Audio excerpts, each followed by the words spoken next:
এখন জ্যৈষ্ঠ মাস শুরু হয়েছে, মধু মাস। এই মাসে কিন্তু সেই প্রাচীন আগের আমল থেকেই দেখতাম, আমরা আমাদের ছোটো বয়স থেকেও দেখতাম যেটা যে জ্যৈষ্ঠ মাসে আমদুদ, জামাই দাওয়াত, এগুলো এই পার্বণগুলো এই জ্যৈষ্ঠ মাসেই হয়ে থাকে। অর্থাৎ আম আমাদের খুবই প্রিয় একটা ফল, সুস্বাদু ফল, এবং এটা অনেক পুষ্টিগুণও আছে। তাহলে যারা কিডনি রোগী এদের অনেকেরই প্রশ্ন, আমরা কি পাকা আম তাহলে খেতেই পারবো না? হ্যাঁ, এ ব্যাপারে আমি কথা বলবো। খেতে পারবেন, কিন্তু এটার একটা পরিমাণ আছে, এবং কখন খেতে পারবেন কখন খেতে পারবেন না সে ব্যাপারে আমি খুব সংক্ষেপে একটু বলতে চাই। দেখুন, আমরা যারা কিডনি রোগী, বিশেষ করে যারা কিডনি রোগী, আমরা জানেন যে আমরা এটা 5টা ধাপে ভাগ করি, 1, 2, 3, 4, 5 নম্বর ধাপ। অর্থাৎ 1 নম্বরে শুরু, 5 নম্বরে একদম কিডনি যখন প্রায় শেষের দিকে চলে যায়, 15 ভাগের নিচে ক্ষমতা চলে আসে, তখন 5 নম্বর ধাপ। আর যদি ক্ষমতা 60-এর নিচে আসে, তখনই এটাকে 3 নম্বর ধাপ। তো বিশেষ করে কিডনির ক্ষমতা 40-এর নিচে আসে, তখন দেখা যায় যে রক্তে পটাশিয়ামের একটা উপাদান আছে, সেটা বেড়ে যেতে থাকে। তাছাড়া অন্যান্য উপাদান, ইউরিক অ্যাসিড, ফসফরাস, এগুলোও বাড়ে। তো বিশেষ করে আমের মধ্যে আমরা আম খেতে না করি কেন? অনেকের ধারণা যে আম খেলে কিডনি নষ্ট হয়ে যায়। কাজেই যাদের কিডনি রোগী আছে, দেখা যায় তাদের বাড়ির লোকজন আম খাওয়াও নিজেরাও বন্ধ করে দেয় যে যারা সুস্থ আছে তারাও। কেননা তারা মনে করে যে আম খেলে কিডনি নষ্ট হবে।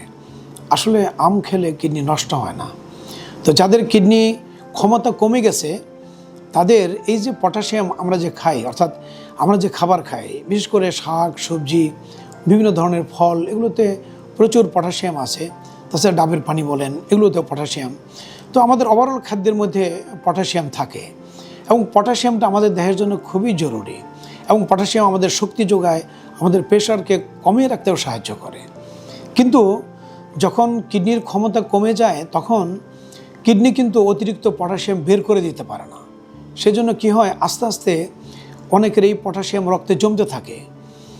পটাশিয়াম যেমন কমে গেলে এটা আমাদের হার্টের জন্য, আমাদের মাসলের জন্য খুবই মারাত্মক ক্ষতির কারণ হতে পারে। আবার বেড়ে গেলেও এটা আমাদের হার্ট মাসলের জন্য ক্ষতি হতে পারে। বিশেষ করে বেড়ে গেলে হার্ট বন্ধ হয়ে মানুষের মৃত্যুও হতে পারে।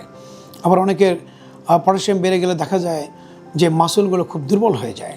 তো সেই জন্য আমরা পটাশিয়ামকে একটা নির্দিষ্ট লেভেলে রাখতে চাই।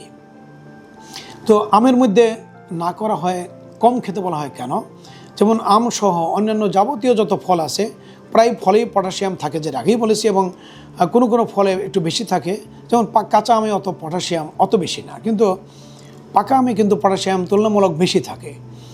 তো যাদের পটাশিয়াম অলরেডি কম আছে, যারা ধরেন সিগারেট স্টেজ 3, 4, 5 আসেন, আমাদের কাছে অনেকে আসে যাদের পটাশিয়াম বরঞ্চ কম। আমরা কিন্তু তাদেরকে এই আম এবং অন্যান্য ফল বেশি করে খেতে বলি। আবার কারো কারো দেখা যায় পটাশিয়াম বেশি, তাদের ক্ষেত্রে বলি যে এই জাতীয় ফলগুলো আপাতত কম করে খাবেন। এবং যদি কারো খুব খেতে ইচ্ছা করে, তাহলে পটাশিয়াম শরীর থেকে দূর করার জন্য কিছু পাউডার জাতীয় একটা ওষুধ আছে, যেটা আমরা দিয়ে থাকি। তো সেই আপনার যে চিকিৎসক আছে, তার কাছে গেলে আপনি যদি আম খেতে চান, ওই পাউডারটা দিয়ে দিবে। আপনি যেদিন একটু বেশি আম খেলেন, সেদিন একটু পাউডার খেয়ে নিলেন। আর তাছাড়া আগেই চেক করে দেখুন যে পটাশিয়াম বেশি আছে কিনা। বেশি থাকলে কম খাবেন, আর যদি কম থাকে তাহলে আপনি আম খেতে পারবেন। কাজেই আপনার জন্য কিন্তু তাহলে আম খাওয়া নিষেধ হলো না। অর্থাৎ আপনার পটাশিয়ামের উপর নির্ভর করে আপনার চিকিৎসক বলে দিবেন আপনি আম খেতে পারবেন কিনা, এবং খেতে পারলেও যদি পটাশিয়াম কম থাকে বেশি খেতে পারবেন, স্বাভাবিক থাকলে কিছু কিছু প্রতিদিনই খেতে পারবেন, একটু বেশি থাকলে সাথে একটা পাউডার যদি ওইটা খান মাঝে মাঝে, তাহলে আপনি আম খেতে পারবেন। তো কাজেই আমি বলবো যে এই যে আম সুস্বাদু, সুমিষ্ট, মজার একটা ফল, এর থেকে আপনাদের একদম বঞ্চিত হওয়ার দরকার নেই। আপনার কিডনি রোগ আছে বলেই বঞ্চিত হতে হবে না। আপনার চিকিৎসককে বলেন, উনি আপনার পটাশিয়াম দেখে আপনাকে বলে দেবে যে আপনি আম খেতে পারবেন কি খেতে পারবেন না, এবং খেতে পারলে কতটুকু খেতে পারবেন, এবং সেই সাথে যদি বেশি থাকে পটাশিয়াম কমানোর উপায়ও বলে দেবেন। কাজেই আপনারা আমের দিনে পাকা আমও খাবেন, কিন্তু পরিমিতভাবে এবং আপনার চিকিৎসকের নির্দেশ মতো।